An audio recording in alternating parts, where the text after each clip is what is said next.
Inside the dim tent on the lonely banks of the Vular River, 6 warriors waited in silence. The year was 922 AD. The girl who stepped inside knew this ritual too well. She had seen it from the shadows, but never from the center. Her name was Sigret, though the Arab traveler outside would never write it. To him, she would be only a young servant who chose to follow her master in death. She spoke in the broken Norse she had learned during 2 years of captivity. "I see my master," she whispered. "He calls for me."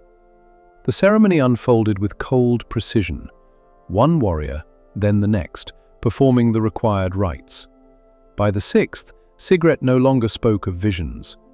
The woman known as the Angel of Death stepped forward, carrying the rope and the heated blade, tools meant to complete the ritual without error. Outside, the crowd's chanting grew louder, a wall of sound meant to drown out anything from inside the tent. In minutes, Sigret would lie on the funeral ship beside the chieftain who had owned her life. Moments later, flames would take them both. And yet, in the brutal world of the Viking Age, Sigret was, terrifyingly, one of the fortunate ones. She knew the exact moment her suffering would end. Most captured women were forced into a system built to keep them alive for exploitation, not mercy. What the Norse built was not ordinary bondage.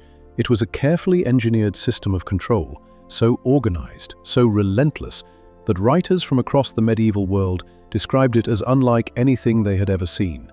Arab observers, Byzantine diplomats, and European monks all tried to record it, and just as quickly tried to bury it. This is the chapter they hoped no one would reopen. Before we descend into the darkest structures of Norse society, if you value hidden history and untold truths, make sure to like the video and subscribe. And tell me in the comments, where in the world are you watching from? Sister Aldred pushed herself deeper into the grain storage, dust and fear scraping her throat as unfamiliar voices closed in.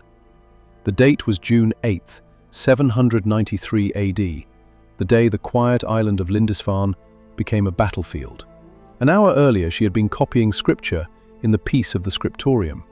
Now she crouched in darkness, listening to sounds she had never imagined hearing inside sacred walls. Through the gaps in the wooden boards, she saw the chaos outside. Her friend Bridget was pulled toward the shore, where strange longships towered like monsters of the sea.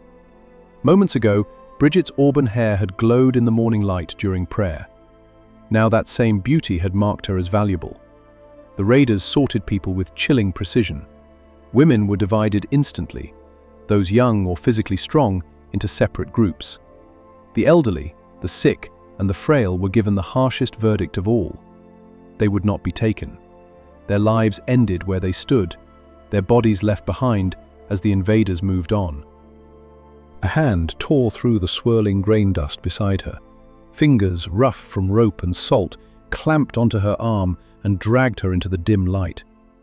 The man who pulled her out had eyes like frozen steel, and he barked something she couldn't understand before forcing her toward a line of trembling captives.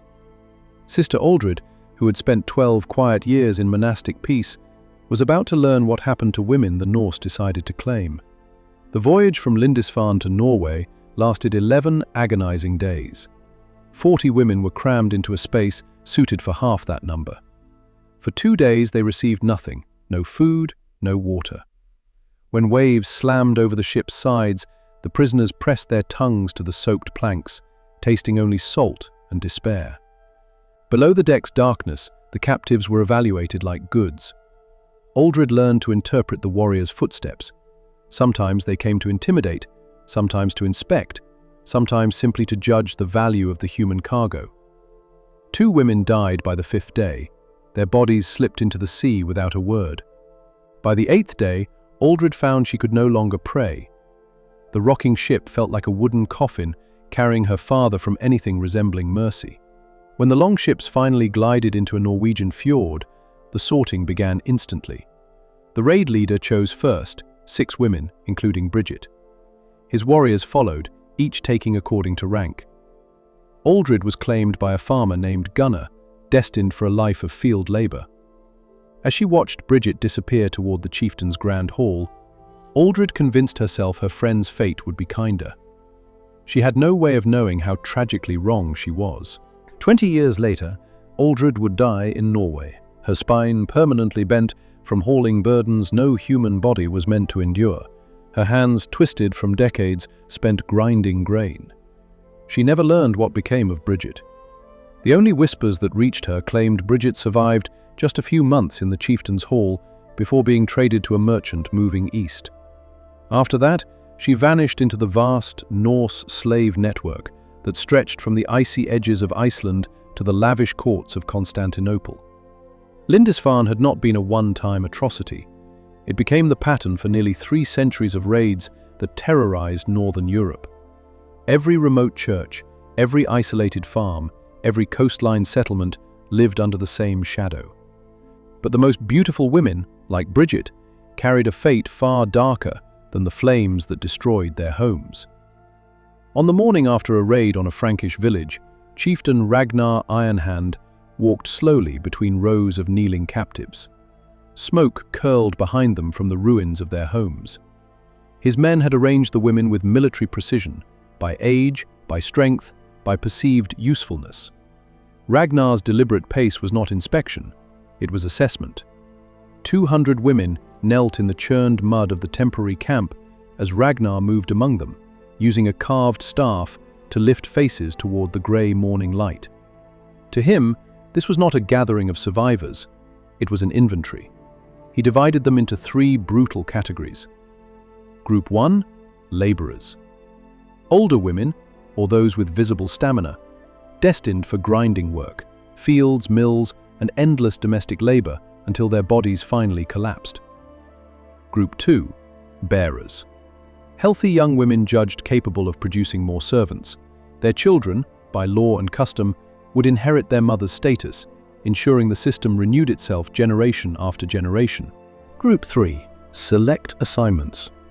Those considered unusually beautiful, noble-born, or very young. These women were viewed as high-value assets and set aside for specific political or commercial purposes. Marie, a mother of 4, carried the marks of a lifetime of labor, broad shoulders, hardened palms, and the quiet endurance of someone accustomed to work. Ragnar placed her among the laborers. In his calculation, she still had years of strength left. She would spend up to 16 hours a day turning the heavy grinding stone, her hands slowly distorting from the strain until her fingers curled like knotted wood. After 8 years, her body simply failed, worn down like a tool used far beyond its limit. Isabel, 16, and the daughter of a minor Frankish noble, was placed among the bearers. Within weeks, she understood the grim purpose of her category. Within a year, she delivered her first child, an infant who would never know the identity of his father. Over the next decade, she bore 7 more children. Each was taken from her as soon as they were old enough to walk or lift simple tools. The Norse economy relied on this relentless expansion of unfree labor. Marguerite, 20 years old, and striking even through dirt and tears, was selected for the special group. Her path diverged immediately. While Marie and Isabel remained in Scandinavia, Marguerite was washed, fed better food, and taught key phrases in multiple languages. She wasn't being prepared for service, she was being prepared for sale, a strategic commodity destined for the enormous, wealthy slave markets far to the east. The selection ritual exposed the chilling logic behind these raids. This wasn't chaos or plunder. It was a calculated system of human sorting. Every woman was treated like an entry in a vast economic ledger, assigned a purpose the moment she was forced into the line. The Norse had perfected a clinical method of evaluation. Age was judged by the wear of teeth, endurance by the hardness of palms, long-term usefulness by bone structure and posture. Each detail fed into an enormous trading network that stretched across continents. Different markets demanded different origins. Frankish captives sold at high prices in Dublin. Irish women were preferred in Icelandic settlements. Slavic captives fetched the highest sums in the eastern trade routes, especially in Byzantine cities. Skills could change everything. A woman who knew weaving might be worth triple the value of an unskilled captive. Someone who understood healing herbs or basic literacy could be placed in a more specialized household role. Higher value often meant longer survival, though what survival meant in this system was its own kind of tragedy. Marie learned her fate the moment she reached the grinding stones, two massive slabs that required endless, back-breaking rotation. The woman she replaced had died the previous day.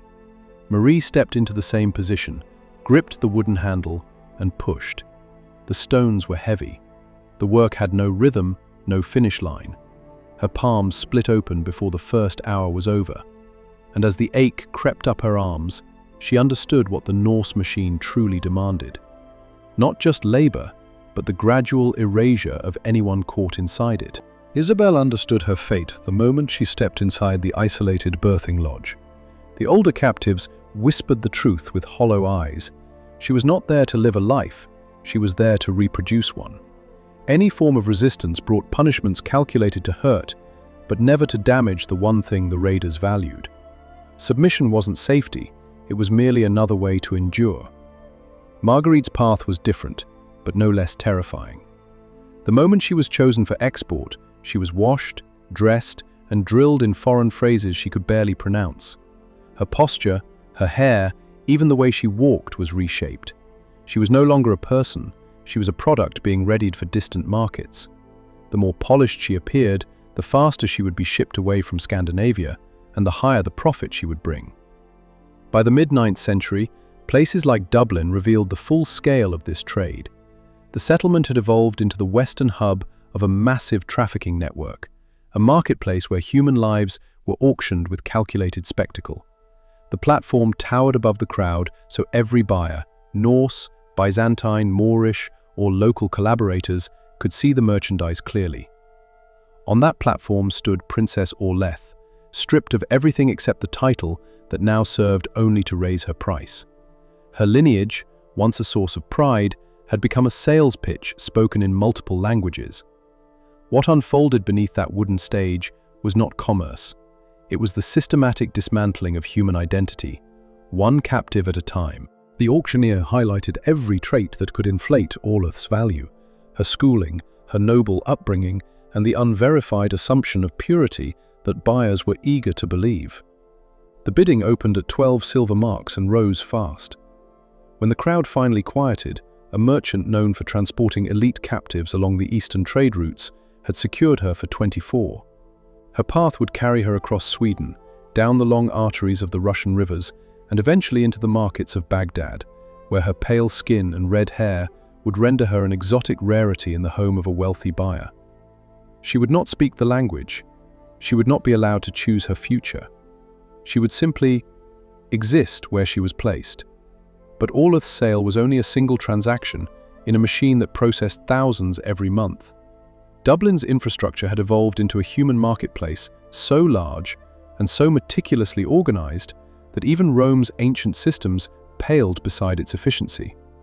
The holding pens were built to confine hundreds of women at once, offering only enough food and water to keep them marketable. Inspectors circulated constantly, separating the sick to prevent losses that might hurt profits. Branwen, a young Welsh captive, had already been sold 16 times in just 2 years. Each new owner sent her farther from home. The constant movement was intentional. Never let a captive grow comfortable. Never let her form ties. Never let her become anything other than a replaceable asset. In one corner of the pens, a Pictish woman delivered her child on filthy straw. If the infant survived the brutal conditions, it would enter the world already marked as property. The mother, exhausted and bleeding, would be given only 3 days to recover before being forced back onto the auction platform. Her recent childbirth twisted into a marketing advantage, proof that she could bear more children for whoever purchased her next. In this system, honor meant nothing. A Frankish noblewoman named Elisande once tried to negotiate her own freedom by revealing the location of her family's hidden gold. The traders recovered the treasure, then sold her anyway. In their eyes, property could not bargain. Property could only be moved. The price structure that emerged from this trade reads like a chilling inventory sheet of human lives. Young women, 14 to 18, labeled untouched, brought the highest sums. Those in the same age range but previously exploited sold for dramatically less. Women over 25 were valued only if they possessed useful skills. Anyone older than 35 was reduced to the lowest bracket unless she offered rare abilities. Pregnancy increased a woman's price, not because of compassion, but because it promised future labor. Yet the highest bids were reserved for intellect and specialized training.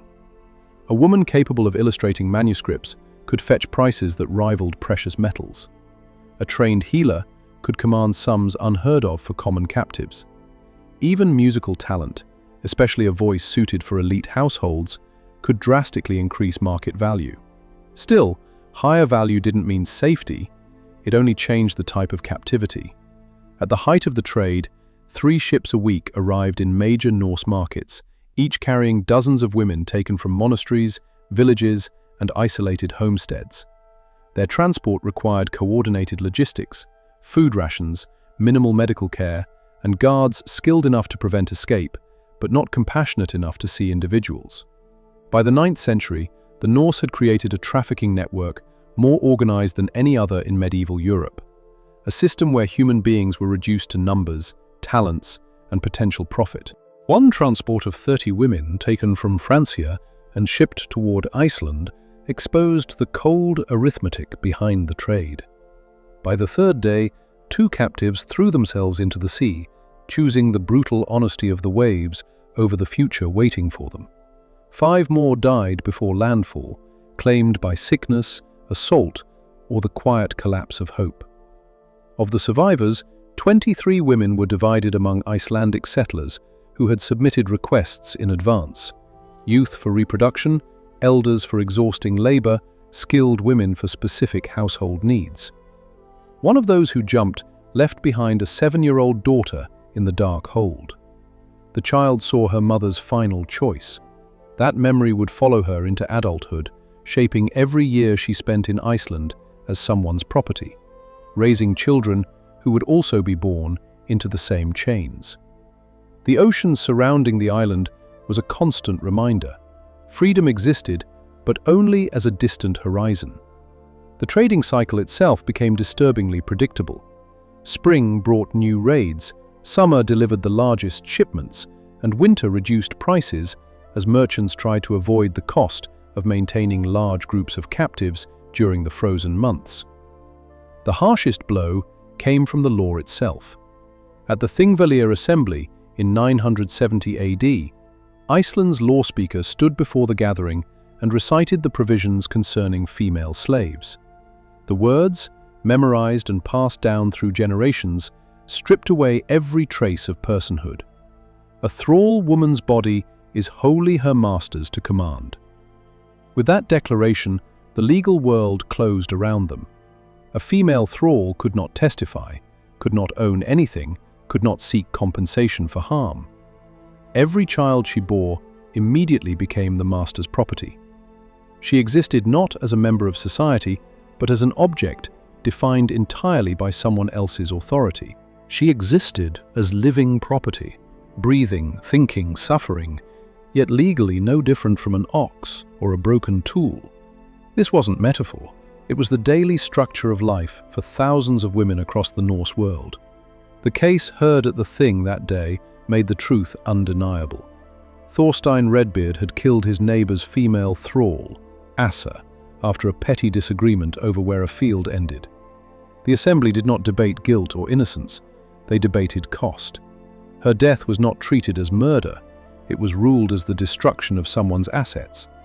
Thorstein was fined 8 marks of silver, the standard price for a young woman trained in weaving. No imprisonment, no exile. Asa had lived in the household for years, mastered the language, endured the climate, and given birth to 2 children. None of it granted her legal existence. She was listed beside livestock losses and damaged tools. The law's cruelty extended further. The Gragas codes sanctioned a tradition known as the guest gift. A master could offer a female thrall to visiting allies as a gesture of hospitality. Declining was legally impossible. For that night, she became a social courtesy, passed around like a shared drinking cup. Ragnhild lived through this when her master welcomed 5 chieftains for a week-long gathering. Each night, she was handed to another guest. Months later, she learned she was pregnant. When her son was born, no man claimed him, yet all held rights over him. The child inherited nothing of his mother, except her bondage, growing up as a nameless possession in a system designed to erase identity before it could form. The Norse legal system carved out every detail of female bondage with chilling precision. If a thrall woman was harmed by anyone other than her owner, the compensation went entirely to the owner. If the injury left her unable to work, her value dropped, and the owner could demand payment for the financial loss. Her pain carried no legal weight, only her price did. Gudrun learned this in the harshest way imaginable. A traveling merchant assaulted her so severely that she could no longer perform the heavy labor she once did. Her owner marched straight to the thing, not to seek justice for Gudrun, but to demand reimbursement for the reduction in her market value.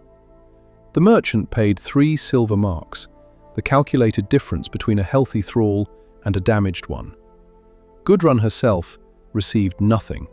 She was sent back to work, trapped in a body that would never fully recover. Inheritance laws tightened the chains across generations.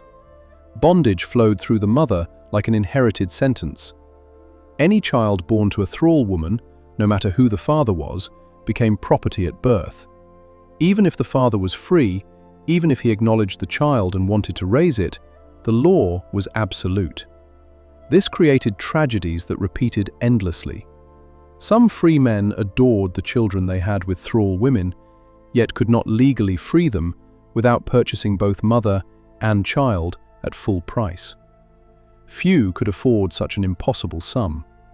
As a result, countless children grew up recognizing their fathers across the fields or inside longhouses, yet knowing they were property just the same, subject to sale like grain or livestock whenever debts demanded it.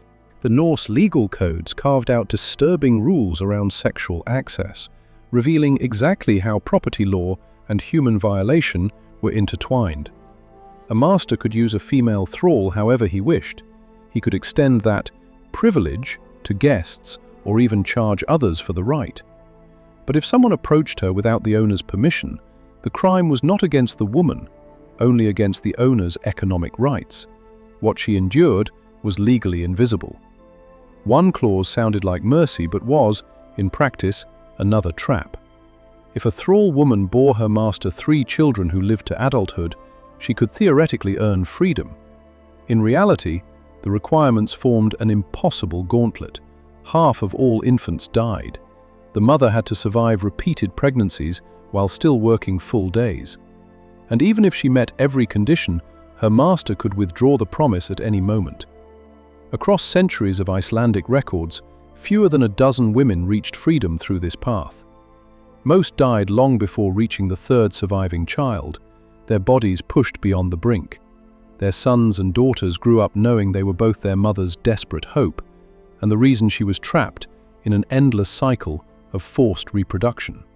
The Vikings didn't merely allow these violations, they built a system that transformed them into law, an organized, generational machinery designed to erase women's identities, rights, and futures with absolute precision.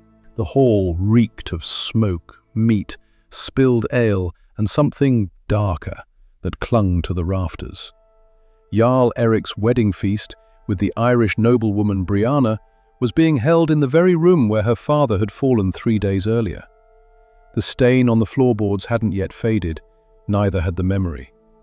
Brianna, 17, educated, and once promised to a political alliance, now stood beside the man who had ended her family's rule. She wore her mother's wedding dress, the faint scent of home still trapped in the fabric. Around her, warriors laughed and made crude bets about how long her will would last. They knew from experience that breaking a noblewoman was a process, not an event. Just days earlier, Brianna had been preparing to help unite Irish clans against Norse expansion.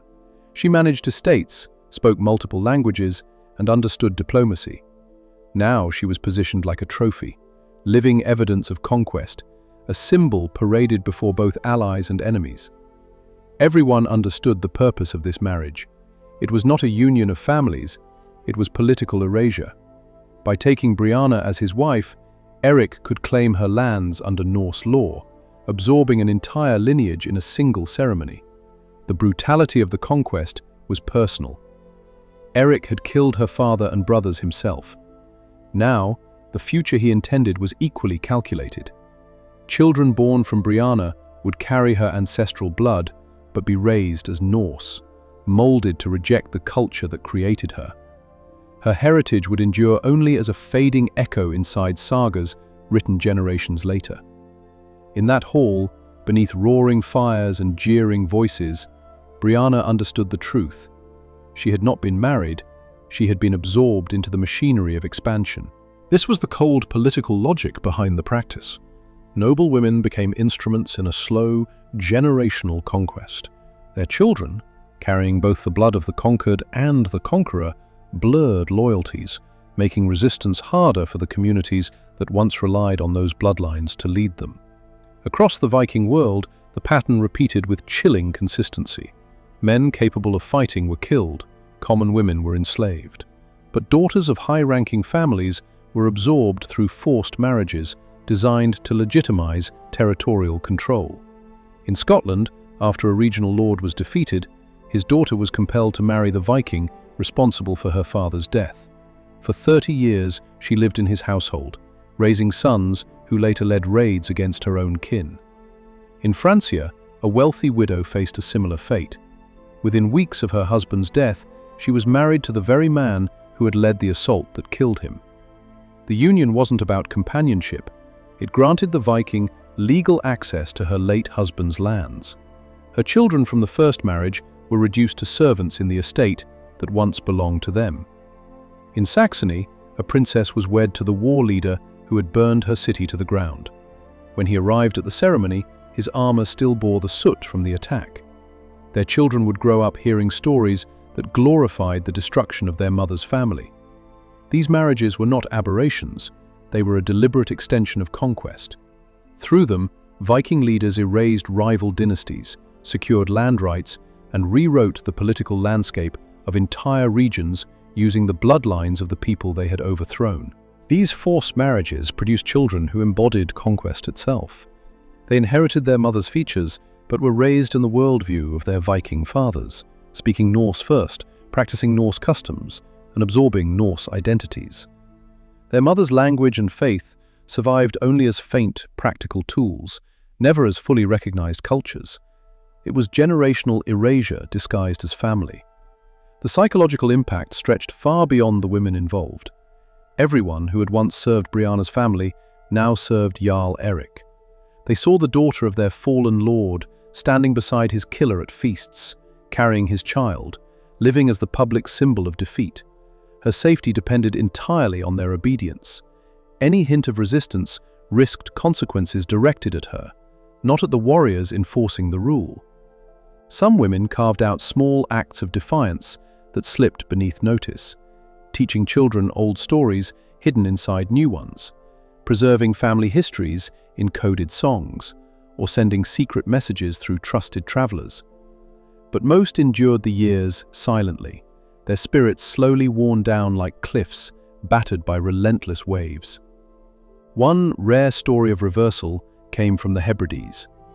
Gudrun spent a decade appearing to be the perfect wife to the Viking who had destroyed her family. She bore him children, managed his estate, and earned his absolute trust. Only then did she act.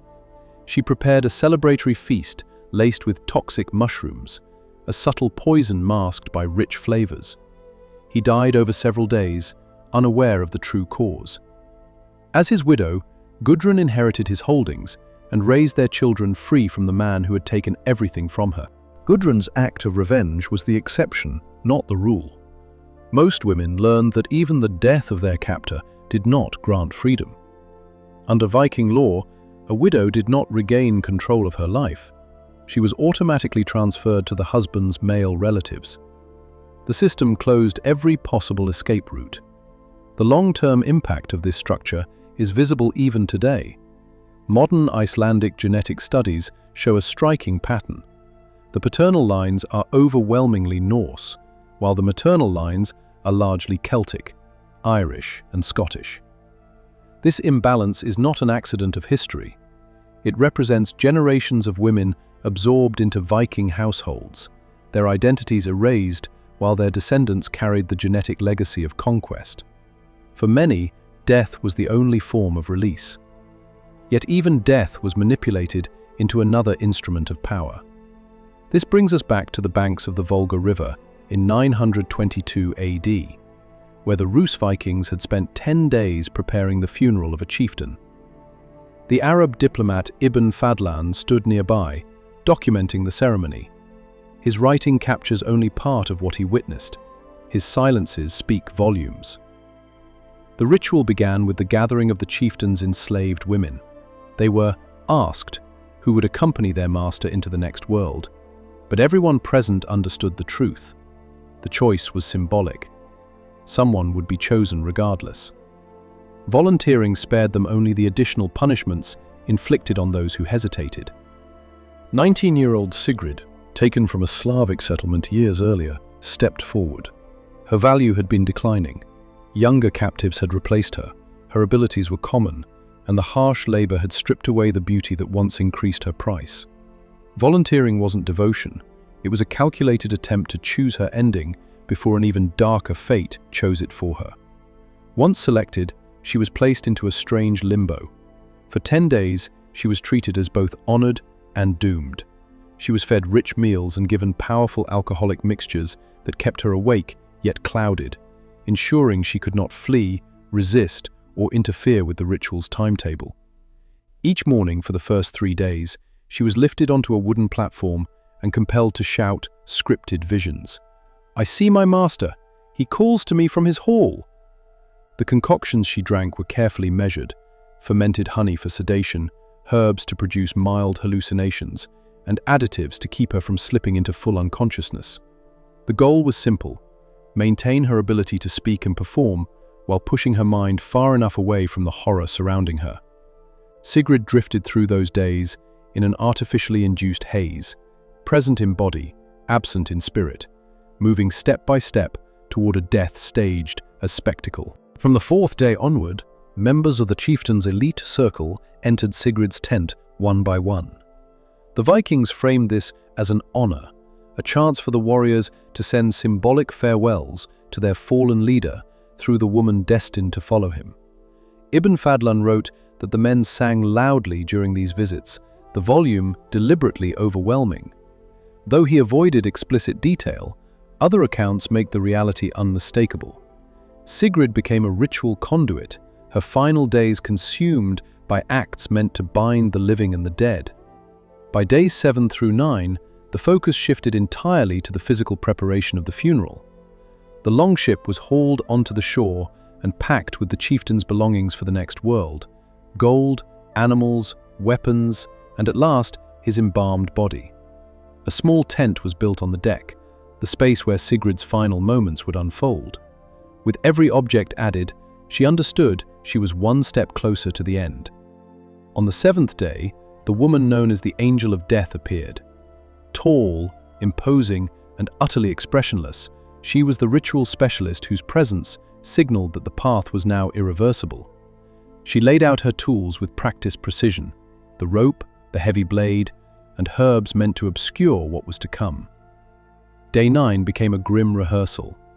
Sigrid was instructed where to stand on the ship, how to move inside the narrow tent, and which final lines she would be expected to speak. She practiced lifting the ceremonial cup to her lips. Every gesture, every movement was choreographed, not for her benefit, but to ensure that the ceremony would proceed flawlessly and that her death would unfold without interruption. At dawn, the final day began with a cold, ceremonial precision. Hundreds gathered along the shore to witness their leader's passage.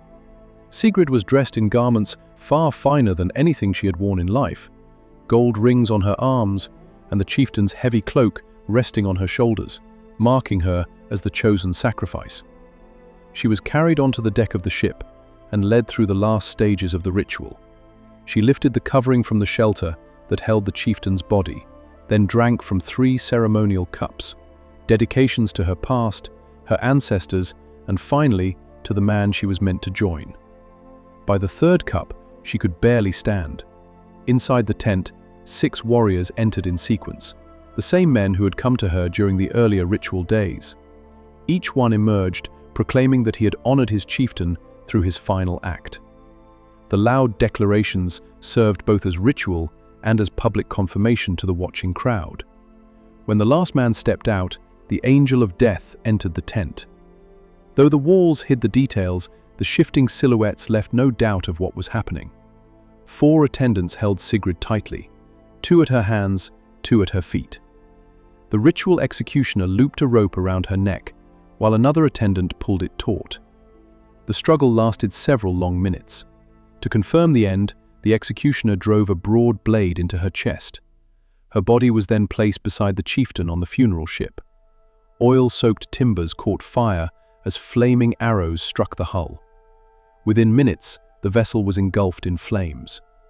The assembled crowd shouted their approval as the smoke climbed skyward, believing it carried both master and sacrifice into the next world. Sigrid was not an anomaly. Ceremonies like hers occurred across the Viking world, from Icelandic shores to the river cities of the Rus. Archaeology confirms a grim truth. Many women found in ship burials did not die naturally. The ritual language framed their deaths as sacred service, shaping them into companions for their masters in the next world. Crowds cheered, believing this forced fate was a slave woman's highest purpose. But the true, enduring horror wasn't these rare sacrifices. It was the decades-long suffering lived by thousands who never saw a ritual pyre. 7-year-old Astrid learned she was property on an ordinary morning. She tried to join the blacksmith's daughter in play. The girl shoved her away, spitting a word Astrid had heard but never understood. Thrall brat. She fled behind the grain storehouse, crying until her mother found her. Ingrid, captured at 15, a mother by 16, knelt beside her and explained what no child should ever need to hear. We are not considered people here. We look human, but in their law, we are no more than tools. Ingrid had already borne 4 children for the household. Each child inherited her status automatically, regardless of who fathered them. Even if the master himself was the father, the child remained property, another asset added to the inventory. Astrid grew up watching her mother endure what the Norse called a guest gift, lent to visitors with the same casualness as lending a tool or a cloak. She recognized the hollow expression Ingrid wore when returning from such nights, an expression emptied of everything but endurance. And she watched her siblings taken away the moment they were strong enough to work, sold, traded, or reassigned without explanation. Astrid learned early that in this world, a family existed only until someone else decided otherwise. The hereditary structure of Viking slavery left almost no path to freedom. A woman born a thrall passed that status to every child she bore, and those children passed it on again. Across 3 centuries, most bloodlines that fell into bondage in the 8th century were still enslaved in the 11th. A father's status meant nothing. The mother's condition dictated every future generation. Manumission technically existed, but it required both the master's consent and the purchase of the entire family at full market price, an impossible sum for anyone living in captivity. One Icelandic household, around 960 AD, revealed this generational trap with painful clarity. The grandmother, taken from Scotland decades earlier, held on to fragments of her old life, teaching her descendants stray words from a language they would never speak freely. She was a fading link to a world before chains. The mother, born into bondage but raised by memory, understood the concept of freedom only as a story. Her lessons to her children were not about hope, but about survival, how to move, speak, and obey to avoid punishment. The granddaughter, Astrid, knew nothing else. Slavery wasn't a circumstance. It was the foundation of her identity. The psychological damage went far beyond obedience. It was the internal acceptance of being property. Astrid didn't see herself as a person living under oppression. She saw herself as something that resembled a person, but existed to serve. That was the system's deepest victory, shaping the mind until resistance stopped at its root. Children grew up watching their mothers endure repeated violations, understanding these acts not as exceptions, but as a preview of their own future. Daughters learned early that they would inherit their mother's fate. Sons learned, with equal hopelessness, that they would never have the power to protect the women they loved. The psychological damage didn't stop with one generation, it echoed down the bloodline. Each child inherited not only the legal status of slavery, but the emotional imprint left by their mother's suffering.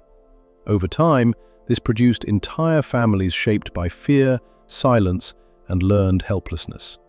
One lineage mentioned in the sagas endured 5 consecutive generations of bondage. The first woman, taken from Francia, eventually had more than 100 descendants spread across Norway, Iceland, and Denmark, all living as property. An entire family tree was redirected away from possibility and reduced to labor, obedience, and survival. Trauma reshaped behavior in predictable ways. Children avoided conflict at all costs. Many learned to detach mentally during violence, numbing themselves to reality, and most developed extreme vigilance, sleeping lightly with the constant expectation of danger. These behaviors helped them endure, but they also carved deep emotional wounds, patterns passed down through imitation and, as modern studies suggest, biological responses to prolonged trauma. Some mothers, desperate to spare their newborns from a lifetime of captivity, ended their infants' lives. Norse law treated this not as an act of despair, but as the destruction of valuable property, requiring the woman's owner to be compensated. A few sagas mention infants hidden in hay or placed quietly into streams, their mothers choosing devastating grief over passing on another generation of torment. The emotional rupture grew even sharper when fathers were present. Many enslaved children saw their fathers daily, free men who sometimes showed affection, while knowing they themselves were still property. That fracture, growing up both acknowledged and owned, created an identity wound that never fully healed. Generational trauma didn't just shape identity, it altered the body itself. Malnutrition during pregnancy left children prone to lifelong health issues. Years of repetitive labor created injuries that echoed into the next generation as physical weaknesses. Stunted growth became common, so each new child entered the world already carrying the physical imprint of their ancestors' suffering. The legacy of Viking slavery wasn't preserved only in sagas or laws. It was etched into bone, posture, and inherited vulnerabilities. With no legal rights and no path to freedom, enslaved women turned to the one refuge that couldn't easily be taken: language. Mothers whispered fragments of their homelands, old words, half-remembered songs, stories barely surviving in memory. These quiet lessons were acts of preservation, proof that their lives had once been more than service and obedience. But the markets operated with brutal detachment. At Hedeby, the great Danish trading hub, the day began with the clatter of chains long before sunrise. The market functioned with an efficiency that felt painfully modern.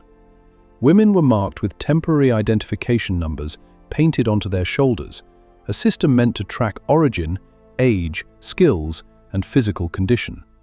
It was a detailed inventory system, applied not to goods, but to people. On this particular morning, a group of 50 captives from Ireland was brought in. Heavy iron collars linked them together, forcing them to move as one.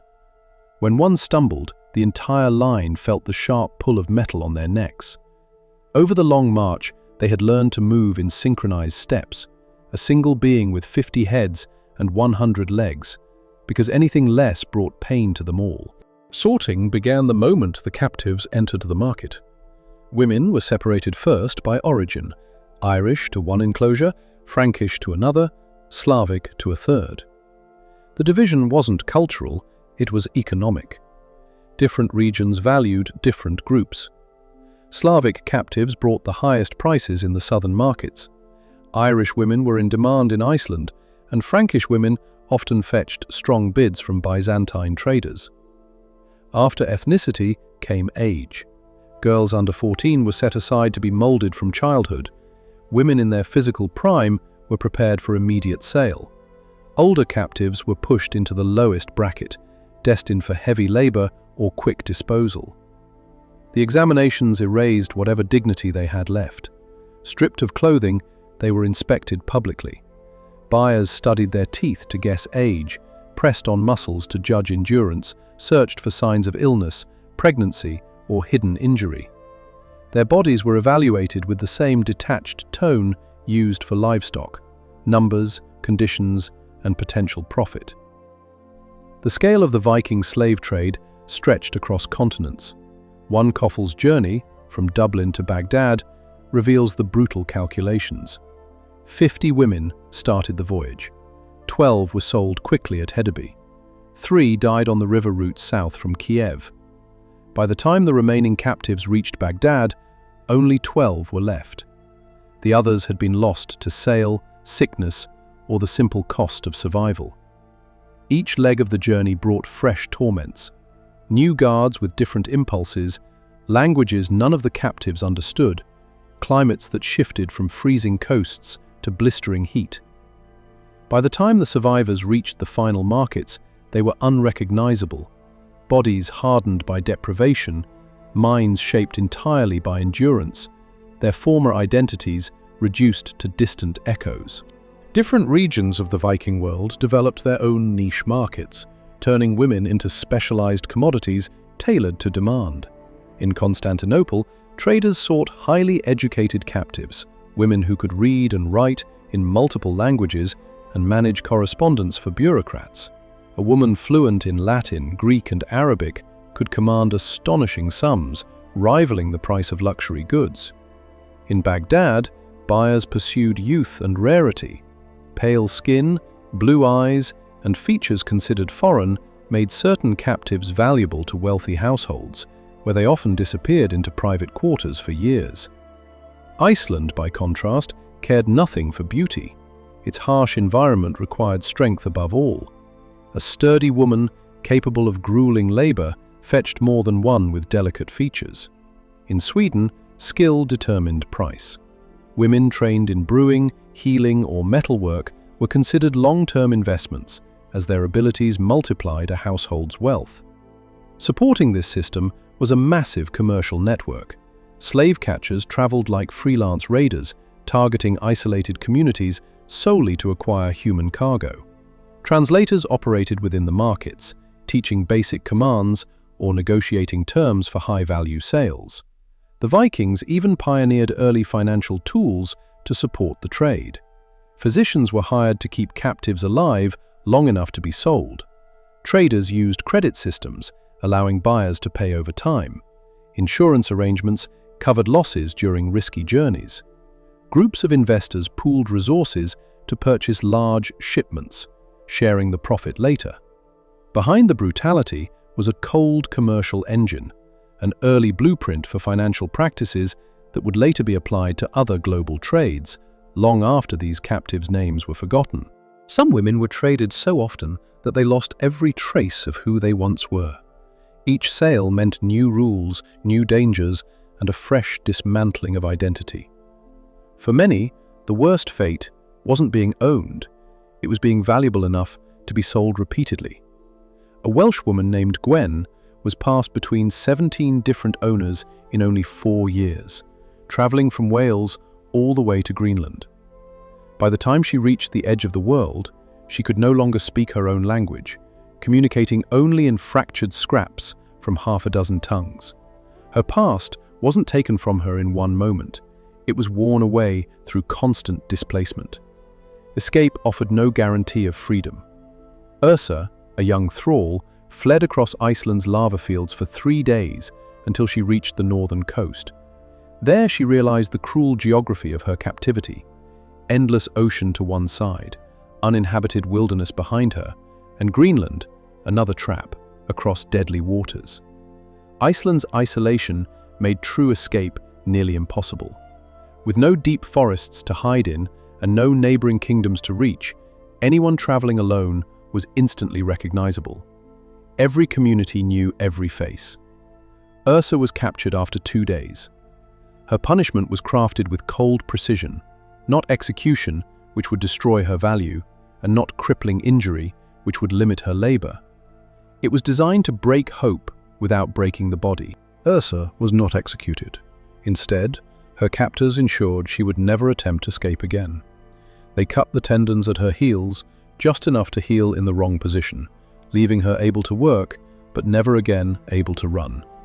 For the rest of her life, she moved with a slow, pained shuffle, a living reminder of what happened to anyone who challenged the island's invisible walls. Slavery on Iceland and Greenland carried a unique psychological weight. On the mainland, a thrall could at least dream of reaching a neighboring kingdom or vanishing into a forest. On the islands, escape meant only death by sea, lava fields, or ice storms. From its first settlement in 874, Iceland relied heavily on enslaved laborers brought from Norway, Scotland, and Ireland. Building farms on volcanic soil demanded immense manpower, and captives filled that need. Yet the landscape seemed deliberately hostile to freedom. The interior was a lifeless volcanic desert. The coasts were jagged cliffs, battered by violent waves. In summer, endless daylight exposed every movement. In winter, darkness and cold killed within hours.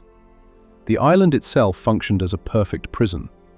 One mass escape attempt in 912 shows just how hopeless the situation was.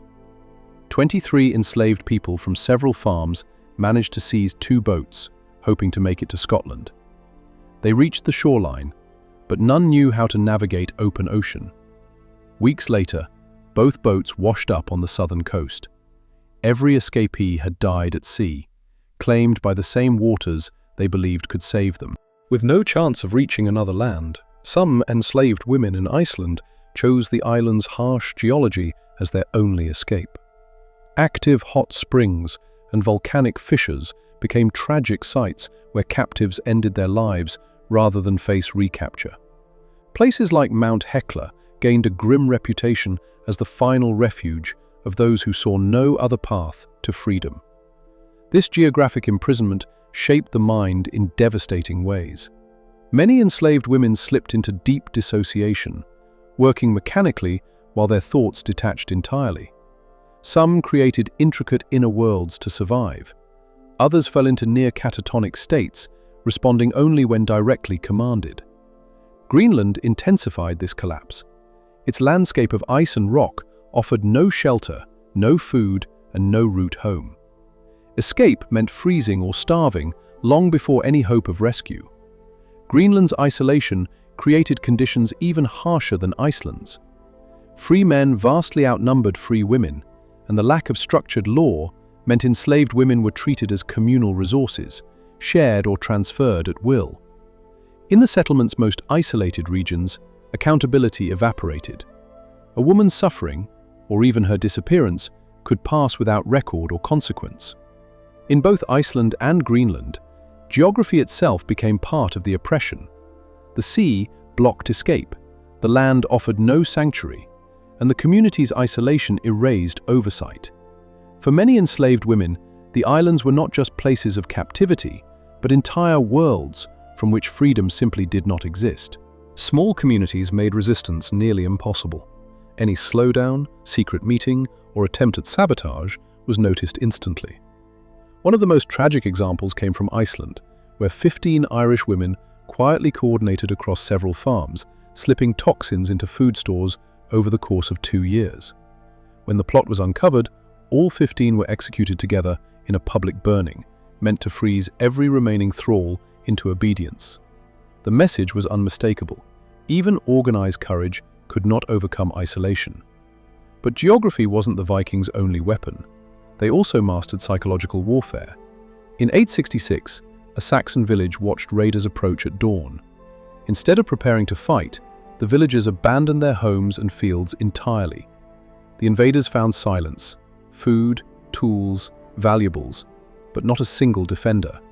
The Vikings had conquered without swinging a blade. Their most effective weapon was reputation.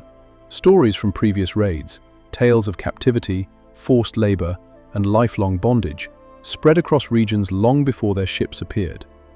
Whether exaggerated or not, the fear these stories created became a force stronger than any army. Communities fled at the sight of a single sail on the horizon. This terror economy transformed raids into predictable profit. Violence became strategy. Fear became currency.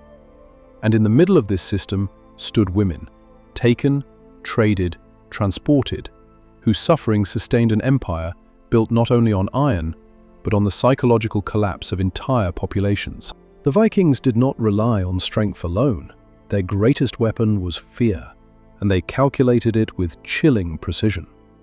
One traumatized survivor could spread warnings across entire regions through trade routes, family networks, and religious gatherings. A single event, witnessed or repeated in rumor, could empty dozens of villages long before a raiding ship appeared on the horizon. The great heathen army understood this psychology deeply. After seizing York in 865, they held the city and allowed rumors of its fall to travel freely. By the time the army marched south, much of Northumbria had already scattered. Families fled not because they had seen the raiders, but because they had heard what resisting them supposedly cost. Leaders like Ivar the Boneless weaponized this further. Captive noblewomen were displayed not to harm them more, but to communicate a message. Resistance carried consequences.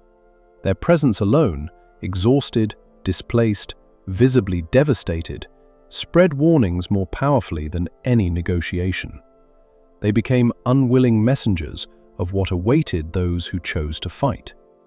Normandy showed the full scale of this tactic. After the public humiliation of the Count of Rouen's family, entire neighboring districts emptied in days. The economic collapse triggered by mass flight often caused more damage than fire or steel ever could. Medieval chronicles repeatedly note how fast terror traveled. A monastery struck on Monday would send messengers and rumors 50 miles by Thursday. Whole communities would be packing by Friday. When raiders finally arrived the following week, they found empty homes, untouched grain stores, and no defenders. Territory conquered not by battle, but by fear.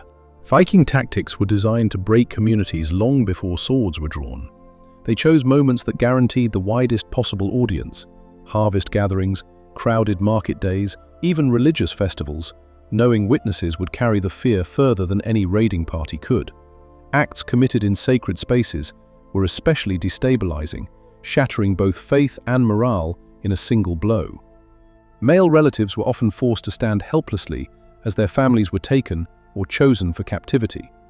This was not only cruelty, it was a calculated destruction of a community's emotional core. When men realized they could not protect the people they loved most, resistance collapsed from the inside. These survivors became unwilling heralds of fear, spreading stories that urged entire villages to abandon their homes rather than risk the same devastation. In the end, Viking dominance rested less on military power and more on a chilling form of psychological warfare. They transformed human suffering into a strategic tool, an economy of fear that traveled faster than their ships and lasted longer than any battle. The mathematics of this terror were brutally effective. One raid could empty 3 neighboring regions. Abandonment meant grain stores left untouched, livestock unguarded, and wealth taken without resistance. This system did not just terrorize, it optimized conquest, making fear the most profitable weapon of the Viking Age. The spread of fear became its own strategy. Some Saxon accounts hint that Vikings intentionally released a small number of survivors, usually women who had witnessed the destruction but had not been personally harmed, to ensure their stories reached distant villages. Their words carried weight that no threat or warning could match. One raid on a religious settlement could ripple far beyond its borders, amplified by priests, travelers, and families fleeing towards safer lands. But not every woman remained silent. Some found ways to resist that unsettled even their captors. At dawn in Jarl Hakon's hall, 12 warriors were discovered dead, their bodies twisted, their faces frozen with the unmistakable signs of poisoning. Standing among them was Deirdre, an Irish captive taken years earlier. Her family had been scattered, her life reduced to labor and forced obedience. But she possessed one skill that made her valuable: brewing. Her knowledge of herbs, fermentation, and natural compounds allowed her to work in the hall, and eventually to strike back. Over months, she had quietly gathered toxic mushrooms, drying and grinding them into a powder indistinguishable from ordinary seasoning. When the truth emerged, she made no attempt to escape. Her only words were calm and final: worth it. Deirdre's act revealed the one vulnerability in an otherwise calculated system. Even the most rigid structures of oppression could not predict what a determined, grief-shattered woman might do when she had nothing left to lose. And in the vast ledger of Viking expansion, dominated by brutality, exploitation, and fear, her defiance stands as a sharp reminder. Even at the darkest moments of history, resistance found a way to speak. Deirdre's punishment lasted 3 days, carried out publicly to deter others. Yet witnesses recorded something the Viking leaders hadn't expected. She never cried out, never pleaded, never expressed regret. Her only question was whether all 12 warriors were gone. When told yes, she gave a quiet smile, an expression that unsettled the onlookers far more than the executions themselves. And Deirdre was not an isolated case. Across the Viking world, enslaved women found subtle, dangerous ways to resist a system built to crush them. Poison became one of the few tools within their reach. Women who brewed and prepared meals learned which plants caused illness and which mixtures could disable or kill. A Welsh captive named Saras used her family's traditional healing knowledge to administer small, undetectable doses of toxins over years, undermining 3 different owners through slow, methodical defiance. Others turned to fire. In 943, a coordinated group of Frankish women set parts of Hedeby's market ablaze, disrupting one of the most important trading centers of the north. Most did not survive the flames, choosing final freedom over continued bondage. Some women made choices even more heartbreaking, ending the lives of newborns to spare them from a lifetime of servitude. Norse law treated these acts as simple loss of property, never acknowledging the desperation behind them. Yet each act, whether through fire, poison, or impossible choices, revealed a truth the Vikings struggled to control. Even within a system designed to eliminate resistance, courage continued to surface in unexpected, devastating ways. Information warfare became one of the most subtle and effective long-term forms of resistance. Women who quietly learned Norse could listen, observe, and pass information to others. A Saxon woman named Elfwin spent 7 years pretending to understand almost nothing, all while gathering details she eventually relayed to English forces preparing their counterattacks. Her silence became a weapon sharper than any blade. The Viking system of exploitation, no matter how structured or profitable, was never fully secure. Resistance took many forms, from strategic sabotage to calculated non-cooperation. Some women learned to turn proximity into advantage.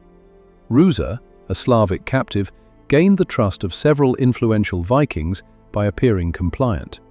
Only once they believed her harmless did she strike, using the element of surprise to undermine leaders who thought themselves untouchable.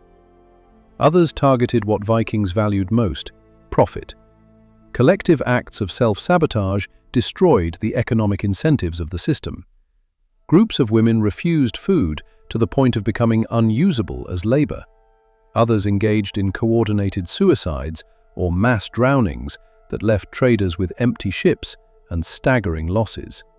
Even refusing to speak or respond, slipping into deliberate catatonia, rendered enslaved women impossible to sell, turning their bodies into unmovable resistance.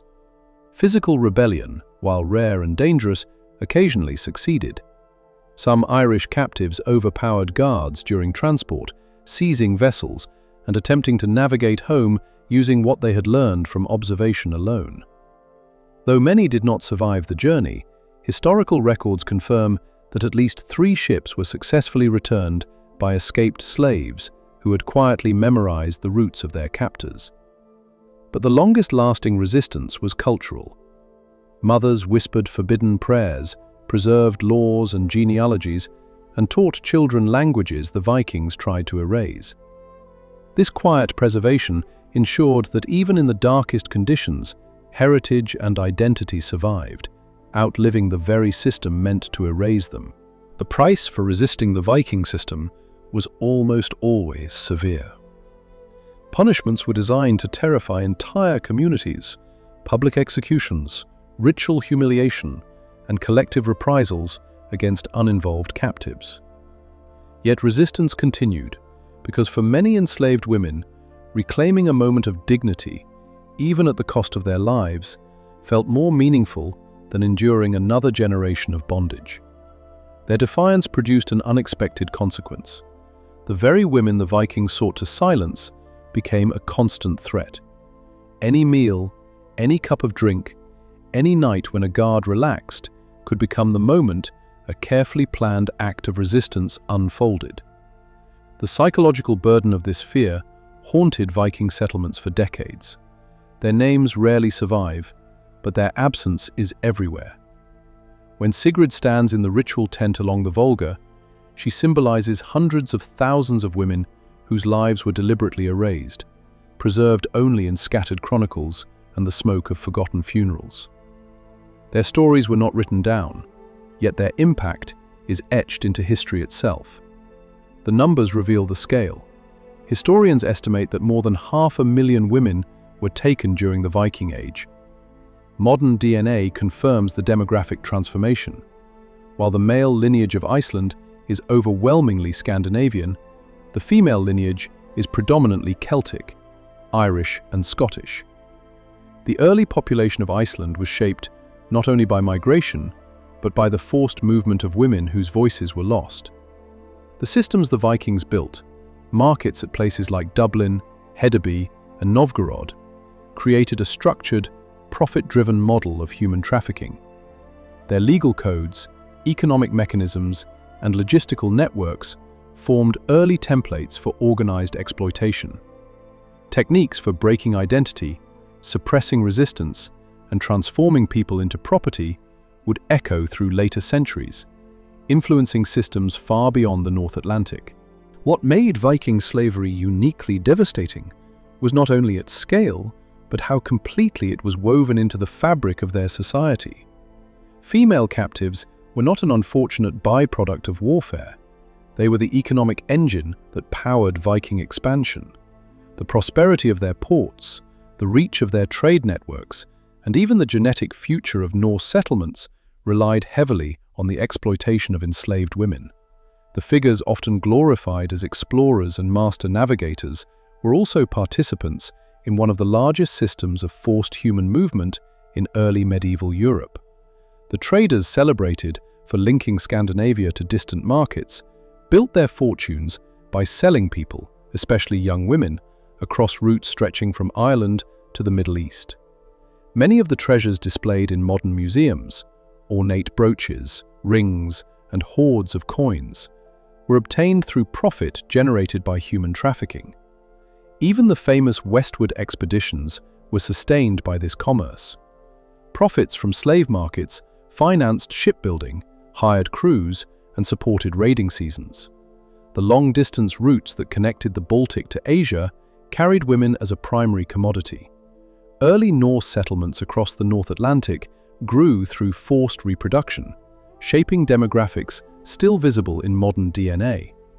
Yet, the sagas, the texts that define Viking identity, virtually ignore these women. They appear only as background figures, described in relation to the men who claimed ownership over them. Their experiences were omitted by design, their perspectives excluded from the written record. Modern memory often repeats this silence. Museums highlight craftsmanship and exploration while relegating slavery to brief side notes. In medieval Dublin, once the largest slave market in Europe, excavations reveal restraints, holding structures, and mass burial sites, physical reminders that the city's early wealth was built on organized human trafficking. The women themselves left almost nothing behind, not because they were unimportant, but because the world they lived in refused to record them. No memorial stones bear their names, no chronicles describe their thoughts or grief. Their absence from the written record is the clearest evidence of how thoroughly female experience was erased from Viking society. Yet their legacy survives in a different archive: DNA. Millions of people living today carry the genetic imprint of these women. Their trauma shaped families, altered cultures, and influenced the emotional landscape of entire regions. And despite the overwhelming constraints placed upon them, many resisted in the only ways they could, preserving memories, identities, and languages across generations. Confronting this history is essential. The prosperity that fueled early medieval Europe depended heavily on the trafficking of women. The demographic shape of northern European populations was altered through mass abduction and forced migration. Ignoring this truth distorts the foundations of European history. The lesson is painfully relevant. The targeting of women during conflict did not end in the Viking Age. The silencing of their stories continues in different forms, even today. The uncomfortable reality is this: the achievements we associate with the Vikings, trade, exploration, settlement, were built on the suffering of women whose names we will never recover. While modern culture celebrates the Viking image in sports, television, and tourism, the darker truth is often sanitized. Visitors pose with replica ships, rarely considering the human cargo those vessels once carried. To remember these women is not to darken history, but to illuminate the part that was deliberately pushed into shadow. These women deserve recognition not as nameless shadows on the margins of history, but as individuals whose lives were violently redirected. They had families, languages, futures, identities that were systematically stripped away. Sigrid had a name, a childhood, and a village that once expected her to grow into freedom. Yet she died at 19 on the banks of the Volga River, consumed by a ritual meant to glorify someone else's legacy while erasing her own. As the ceremony unfolded, the crowd praised the chieftain's passage to the afterlife. The ship burned brightly against the morning sky, its rising smoke celebrated as a symbol of honor. But amid the spectacle, the young woman beside him vanished without lament or record. Her story, like the stories of hundreds of thousands of others, was never written down because her suffering was never meant to matter. And yet, she existed. They all did. 500,000 women, whose names were intentionally removed from the narrative, whose labor and suffering built the wealth that propelled Viking expansion. Their experiences were not footnotes to history. They were the foundation upon which that history stood. To acknowledge them is not to condemn an era, but to restore truth to a past that has been polished into myth. These women deserve more than silence and more than decorative footnotes. They deserve recognition as the human cost behind the celebrated achievements of the Viking Age. As the smoke of Sigrid's funeral ship faded into the dawn, the machinery of slavery prepared for its next victims. Another raid, another convoy, another generation of erased lives fueling an empire. The least we can do today is insist that their stories are finally told. History celebrates the Vikings as bold sailors and fearless warriors, but it forgets the women whose lives were consumed by that expansion. DNA does not forget. Modern genetics preserves the truths that the sagas ignored, revealing a hidden record written not in ink but in bloodlines. Millions of people across northern Europe carry markers from both the conquerors and the women they captured, a biological archive of stories erased from written history. We will never recover every name. We cannot. Too many were intentionally lost, but we can recognize the pattern, a system built on capturing, exploiting, and erasing women. Their suffering was not accidental, not peripheral, but an essential engine of Viking society. Sigrid died in 922, one life out of 500,000. Her story survives only in fragments, yet even fragments reveal enough. She existed, she suffered, and her humanity was denied by a structure that needed her labor and her body to function. She became ash on the Volga River, but she deserved a future. They all did. The least we can do now is acknowledge what history tried to bury. These women mattered. Their pain shaped nations. Their forced labor fueled trade networks. Their stolen futures became the foundation on which Viking glory was built. This is their memorial, long delayed but finally spoken. A recognition that they lived, that they endured, and that their erasure was not the end of their story. Remember them. Remember Sigrid. Remember the hundreds of thousands whose lives powered an age that celebrated their silence.